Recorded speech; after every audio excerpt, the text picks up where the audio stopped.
গত 16 বছর আওয়ামী লীগের সরকার বা গত 16 বছর যে ফ্যাসিজমের সরকার ছিল, তারা গ্রাম পর্যন্ত, পাড়া পর্যন্ত দলীয়করণ করেনি? তথা একদম গ্রাম পাড়ায় যদি কোনো সালিশ হয়, সেটাও ওই দলের নেতার মাধ্যমে, ঘুষের মাধ্যমে সালিশ হতে হবে। কিন্তু যখন এই সরকার বিদায় নিয়েছে, তখন এই জায়গাগুলো শূন্য।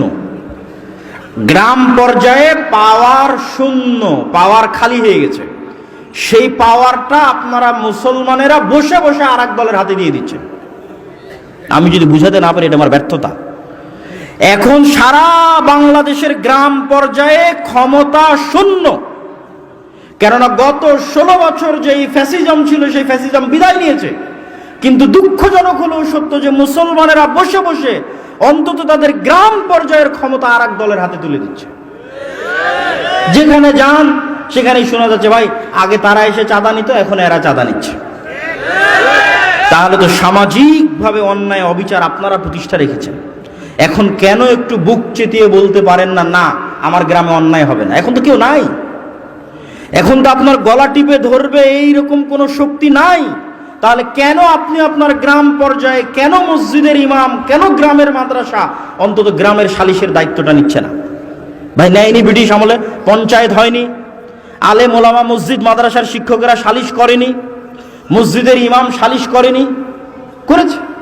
ব্রিটিশ আমলে ডিসেন্ট্রালাইজেশন এই কারণেই হয়েছে, বিকেন্দ্রীকরণ এই কারণেই হয়েছে। হাজি শরীয়তুল্লাহরা গ্রাম পর্যায়ে ইসলামী সালিশ প্রতিষ্ঠা করেছে, ইসলামী বিচার প্রতিষ্ঠা করেছে। এই যে ক্ষমতার শূন্যতা, এই ক্ষমতার শূন্যতাই হচ্ছে আপনাদের জন্য সুযোগ। আপনাদের গ্রাম পর্যায়ে সমাজ ব্যবস্থাকে শক্তিশালী করতে হবে, মসজিদ কেন্দ্রিক সমাজকে শক্তিশালী করতে হবে। মসজিদ কেন্দ্রিক সমাজ শক্তিশালী হবে, তার 1 নম্বর ভিত্তি কি? সমাজে অন্যায় হতে দেওয়া যাবে না। তার একটা অন্যায়ের উদাহরণ দিয়েছি, যৌতুক। এরকম আরো কত অন্যায় হয় সমাজে, গ্রামে।